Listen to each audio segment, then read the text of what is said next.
Assalomu alaykum YouTube kanalimiz a'zolari. Mana bugun Asaka tumanida ishimizni yakunladik. Xudo xolasa bu ob'yomimiz 110 kvadrat atrofida telefon ketdi. 135 so'mda hamma rasxod ichida qilib bitkazdik. Mana telefonni olamiz, o'zimiz davom ettiraveramiz. Xo'p, bu darvozaxonamiz 5 metrga 4 metr darvozaxona. High-tech ko'rinishda, xudo xolasa mana chotki holatda bo'ldi. Ko'rinishiga baho berasiz. Skromli uyda egasi talabiga binoan. Xo'p, mayerimiz koridorchamiz 2 metrga, uzunligi 6 metrlik koridor. Xo'p, bu shapkamiz uzunligi 15 metr, eniga 60 chiqqan. Bu tarafimiz metr 10 metr, uzunligi 120 chiqqan shapkamiz. Buchaga ham ahamiyat berasizlar, chotki holatda qilib keltirganmiz. Inshaalloh qo'ldan kelgancha. Hop, bu taraflarimizni grob holatda o'rab berdik. Ustun bor edi, ustunni grob qilib o'rab berdik.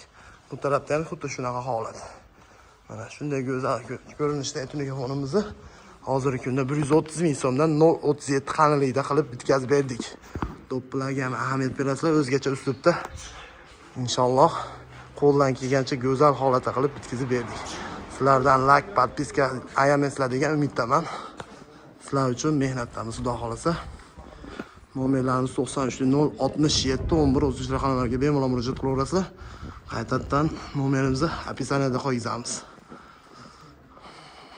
Xalq xizmat qilamiz. Mana uzoqdan ham ko'rinishi. Xudo xolasa ishimiz o'ta ideal holatda chiqdi.